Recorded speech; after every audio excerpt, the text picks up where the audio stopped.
الحمد لله والصلاة والسلام على سيدنا محمد وعلى آله وأصحابه أجمعين، أما بعد. عن أبي هريرة رضي الله تعالى عنه قال قال رسول الله صلى الله عليه وسلم: إذا صنع لأحدكم خادمه طعامه ثم جاءه به فقد ولي حره ودخانه فليقعده معه فليأكل، فإن كان الطعام مشفوها قليلا فليضع في يده منه أكلة أو أكلتين. یہ اسلامی معاشرت کے متعلق پیارے نبی کی ہدایات کا تذکرہ چل رہا تھا. نحن قسمنا بينهم معيشتهم في الحياة الدنيا ورفعنا بعضهم فوق بعض. اللہ نے رزق کو تقسیم کر رکھا ہے، کسی کو زیادہ دیا ہے، کسی کو تھوڑا دیا ہے. کوئی ماتحت ہوتا ہے اور کسی کے ماتحت ہوتے ہیں.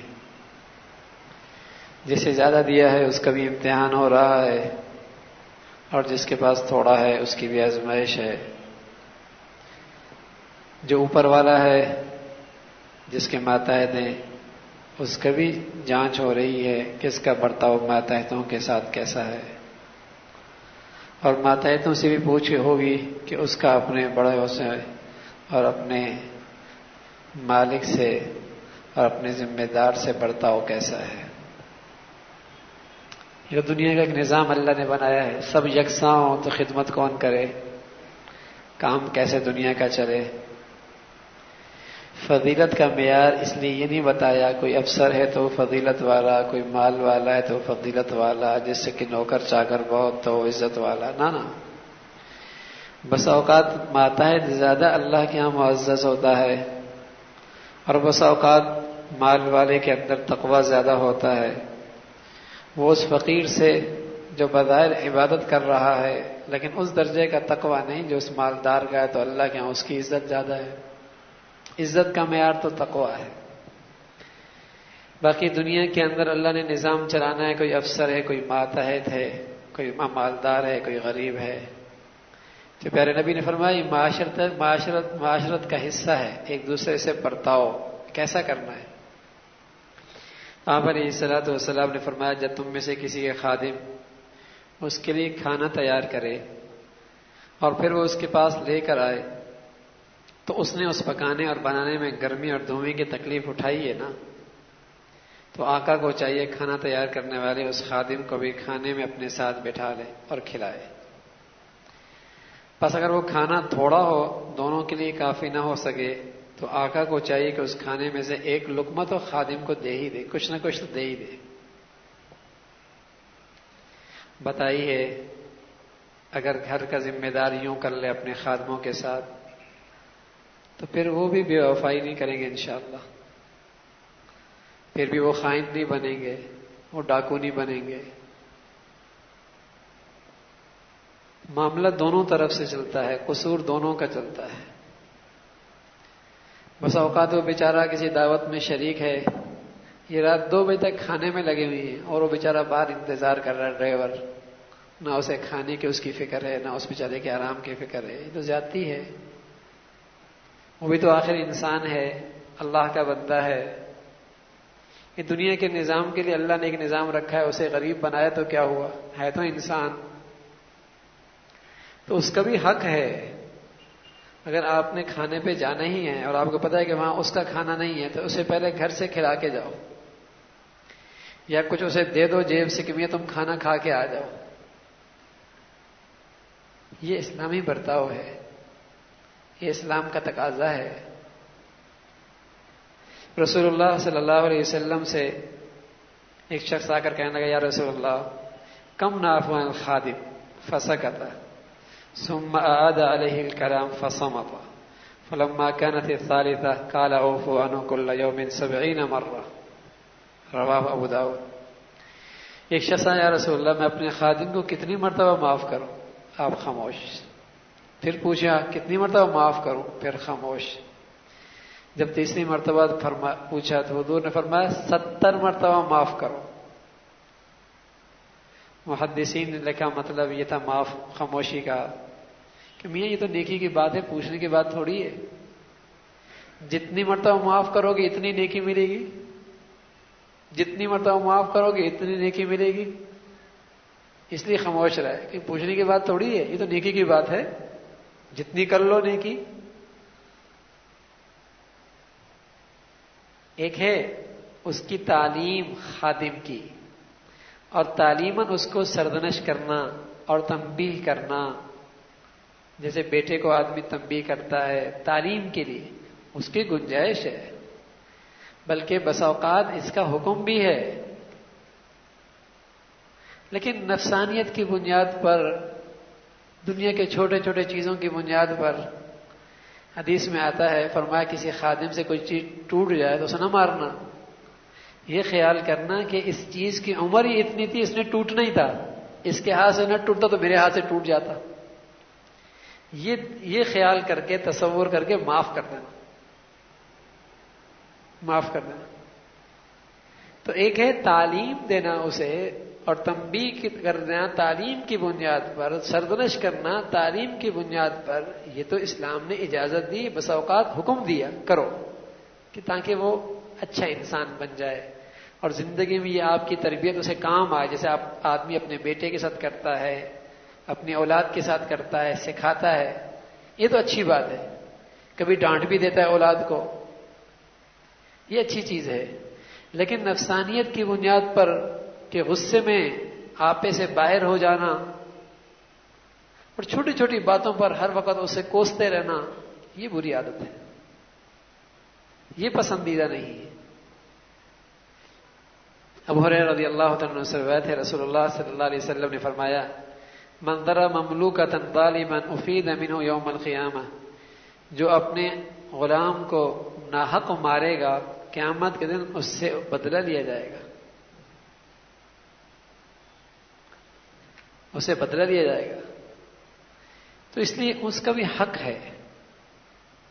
وہ مسعود انصاری فرماتے ہیں کہ میں اپنے غلام کو میں نے مارا تو پیچھے سے میں نے آواز سنی، کہنے لگا، آواز آئی، اعلم ابا مسعود للہ اقدر علیک من علیہ، ابن مسعود، ابو مسعود جتنی تمہیں اس غلام پہ طاقت اور قدرت ہے، اللہ کو تجھ پر اس سے زیادہ قدرت ہے، خیال کرنا۔ فرمایا میں مڑ کے میں نے دیکھا تو فَإِذَا هُوَ رسول اللہ، تو آپ علیہ الصلوۃ والسلام کی آواز تھی۔ میں نے کہا یا رسول اللہ، فوراً ڈر گیا نا، خوف اللہ کا، کہا یا رسول اللہ هو حر لوجہ اللہ، میں نے اس کو اللہ کے لیے آزاد کر دیا، میں نے اللہ کے لیے اسے آزاد کر دیا۔ تو یہ تو عجیب مخلوق تھی، نبی کی صحبت کی برکت سے اللہ کا نام آ جاتا اور آخرت کی سزا کانوں میں پڑ جاتی تو فوراً گھبرا جاتے، دل تھے نا، دل، پتھر تو نہیں تھے، دل تھے، تو فوراً معاف کر دینا، درگزر کر دینا، اس کو اس کا بدلہ دے دینا۔ حضور علیہ الصلوۃ والسلام نے ماتحتوں کی اتنی اہمیت بتائی، اتنی اہمیت بتائی، اتنی اہمیت بتائی کہ زندگی کی آخری سانسوں میں آدمی اسی بات کو زبان پہ لاتا ہے جس کی اس کی نظروں میں بہت زیادہ اہمیت ہوتی ہے، ایسا ہی ہوتا ہے۔ تو اما عائشہ رضی اللہ عنہ فرماتی ہیں کہ حضور میرے رانوں پہ تھی، آپ کا سر میرے رانوں پہ تھا، لیٹے ہوئے تھے، تو میں کان لگا کر آپ کے ہونٹوں سے سن رہی تھی کہ کیا کہہ رہے ہیں آپ، تو آپ علیہ الصلوۃ والسلام دو بات بار بار کہہ رہے تھے، الصلاۃ الصلاۃ واتقوا اللہ فیما ملکت ایمانکم، نماز نماز نماز، اور دوسرے فرماتے اپنے ماتحتوں کے بارے میں اللہ سے ڈرنا، اپنے ماتحتوں کے بارے میں اللہ سے ڈرنا۔ زندگی کی آخری سانسوں میں جو بات میرے نبی کے زبان پر تھی وہ یہ تھی، بلکہ سچ یہ ہے کہ ان دو لفظوں میں سارا دین سمجھا دیا کہ اللہ کے حقوق میں سب سے بڑا حق عبادت کا، اور مخلوق کے حقوق میں جہاں سب سے زیادہ کوتاہی ہوتی ہے اپنے سے ماتحتوں میں، کمزوروں میں۔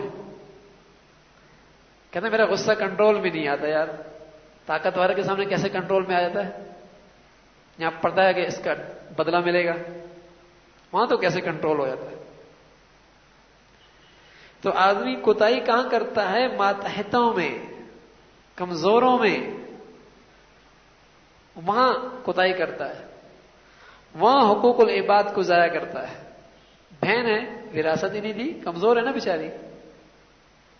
چھوٹے بھائی ہیں، یہ بیٹھ گیا کاروبار میں، محروم کر دیا، کمزور ہے نا،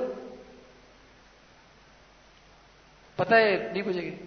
بیوی ہے، اس کو مہر دیے ہی نہیں، اسے کہتا معاف کر دے، معاف. وہ بیچاری معاف ہی کرے گی نا، گھر تھوڑی توڑنا ہے اس نے. وہ کہتے میں نے معاف کر دیا. شریعت کہتا ہے اس کا یہ معافی نہیں ہے جب تک کہ اس کے ہاتھ میں نہ دو، اور ہاتھ میں دینے کے بعد وہ اپنی مرضی سے تمہیں واپس نہ کر دے. تو کوتاہی وہاں ہوتی ہے جہاں کمزور ہوتے ہیں، وہاں حقوق العباد میں بڑی کوتاہی ہوتی ہے. اس لیے بطور خاص نبی علیہ الصلوۃ والسلام نے فرمایا کہ دیکھو ماتحتوں کا خیال، اس لیے کہ جب آدمی ماتحتوں میں اللہ سے ڈرے گا تو انشاءاللہ باقی حقوق العباد کا بھی خیال رکھے گا. وہاں بھی اللہ کا خیال رکھے، اللہ سے ڈرے گا. تو جاتے جاتے بھی حضور علیہ الصلوۃ والسلام فرما گئے کہ نماز نماز نماز، اور دوسرا اپنے ماتحتوں کے ساتھ. اگر آج مسلمان اپنی زندگی کا جائزہ لے، دونوں چیزیں ختم ہو گئی. یعنی 100 مسلمانوں میں کتنے نمازی ہوں گے؟ 5%، 10%. 90% کیا مسلمان نہیں ہے؟ 90% نماز نہیں ہے. یعنی رمضان میں الحمدللہ جو مسجد بھر جاتی ہے کہ آسمان سے مخلوق گرتی ہے، زمین سے نکلتی ہے، یہی ہوتی ہے نا. جمعے میں جو مخلوق آتی ہے کہاں سے آتی ہے؟ تو ہے نا، مسجدیں چھوٹی پڑ جائیں، اگر مسلمانوں کے یہاں اس کا اہتمام ہو جائے، نماز اور دوسری چیز فرمائی ماتحت، دونوں میں کوتاہیاں ہیں، دونوں میں کوتاہیاں. اذان ہے، دفتر میں بیٹھا ہے، نماز نہیں ہو رہی. اذان ہے، فیکٹری میں بیٹھا ہے، نماز نہیں پڑھ رہا. اذان ہے، دوستوں میں بیٹھا ہے، نماز نہیں پڑھ رہے. شادی ہے، نماز نہیں پڑھ رہا. کیسا مسلمان ہے یہ؟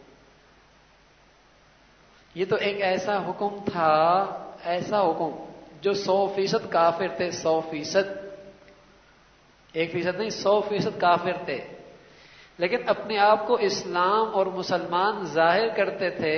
وہ بھی 5 وقت کی نماز نہیں چھوڑتے تھے. اللہ اکبر. 100% کافر. ان المنافقین یخادعون اللہ وخادعهم واذا قاموا الى الصلاة قاموا کسالى. ان کے بارے میں فرمایا ان کا جہنم میں سب سے نچلا درجہ ہے. یہ منافق ذرہ رائی کے برابر بھی ایمان نہیں. نماز یہ بھی پڑھتے تھے، قاموا کسالى. اس لیے کہ اگر نماز بھی نہیں پڑھیں گے تو لوگ بولیں گے تو کافر ہو گیا. اپنا کفر چھپانے کے لیے نماز پڑھتے تھے. ایسی پاکیزہ سوسائٹی تھی کہ وہاں منافق کو بھی نماز چھوڑنے کی ہمت نہیں ہوتی. اور آج مسلمان نماز نہیں پڑھتا. پتہ نہیں کون سا اسلام ہے جو نماز کے بغیر بھی ہوتا ہے. اللہ کے نبی نے کہا تو اسلام، نماز کے بغیر تو اسلام نہیں ہوتا. اللہ کے نبی نے تو کہا ہے من ترک الصلاۃ متعمدا فقد کفر. جو جان بوجھ کے نماز چھوڑ دے ایسا ہے اس نے اسلام کی سرحدوں کو خیرباد کہہ دیا. اللہ کا نبی تو یہی کہہ رہا ہے. اس لیے نماز کسی حال میں معاف نہیں. ترمیم اللہ نے کر دی کہ پانی استعمال نہیں کر سکتا، میاں تیمم کر لے. میاں کھڑا نہیں ہو سکتا، بیٹھ کے پڑھ لے. بیٹھ کے نہیں پڑھ سکتا، میاں لیٹ کے پڑھ لے. اشارے سے پڑھ لے. سفر میں مشکل ہو رہی ہے، میاں تھوڑی سی پڑھ لے. لیکن مسلمان ہے تو نماز کیسے جوڑے؟ پتہ چلے نا، جہاز میں یہ مسلمان یہ غیر مسلم، بازار میں یہ مسلمان یہ غیر مسلم، اسکول کالج میں یہ مسلمان یہ غیر مسلم. یہ نماز ہی تو فرق بتائے گی کہ یہ مسلمان، اس لیے کہ ایمان تو دل میں ہے. کیسے پتہ چلے گا یہ ہندو ہے یہ مسلمان کون سا ہے؟ اس کی نشانی ہی نماز ہے کہ یہ مسلمان تاجر ہے، یہ ہندو ہے، یہ نماز پڑھ رہا ہے. یہ مسلمان طالب علم ہے کالج میں یونیورسٹی میں، یہ کافر ہے، ہندو ہے، نماز بتا رہی ہے. یہ ٹیچر مسلمان ہے، یہ کافر ہے، نماز بتائے گی. تو اللہ کے نبی نے فرمایا کافر میں اور مسلمان میں جو چیز فرق کرنے والی ہے وہ نماز. ایک تو اس چیز کی اہمیت جاتے جاتے بتائی، اور دوسری بات اپنے ماتحتوں کا خیال کرنا، کمزوروں کا خیال کرنا. حقوق العباد میں یہاں بہت کوتاہی ہوتی ہے. ٹھیک ہے شاید وہ آج زندگی میں اور اس دنیا میں تم سے تمہارا گریبان نہ پکڑ سکے اور تم سے بدلہ نہ لے سکے، لیکن خیال رکھنا کل ایک عدالت ہے انصاف کی، وہاں پائی پائی کا حساب ہوگا۔ مالک یوم الدین، انصاف کے دن کا مالک، وہاں بدلہ لینا پڑے گا۔ اور وہاں کرنسی پیسے پاؤنڈ کی، ڈالر کی، ریال کی نہیں چلے گی، وہاں کرنسی جو چلے گی بدلے کی وہ نیکیوں کی چلے گی۔ اگر تیرے دامن میں نیکیاں ہوئیں تو بدلہ جس کا حق ہے اسے دے دی جائیں گی، اور تیری نیکیاں ختم ہو گئی تیرے اس کے گناہوں کا بوجھ تیرے سر پہ ڈال دیا جائے گا، اور اس کا بوجھ لے کر تو جہنم میں جا رہا ہوگا۔ آج معاملہ ہے اپنے حقوق معاف کرا لیا جائیں، زیادتی کا ازالہ کر لیا جائے، ماتحتوں کا خیال رکھا جائے۔ اللہ بھائی عمل کے توفیق نصیب فرما دے۔ الحمدللہ رب العالمین والصلاة والسلام علی سیدنا محمد وعلى آله وأصحابه أجمعين۔ اللهم لك الحمد كله ولك الشكر كله، اللهم لك الحمد كله ولك الشكر كله، نستغفر الله نستغفر الله نستغفر الله، سبحان ربك رب العزة عما يصفون وسلام على المرسلين والحمد لله۔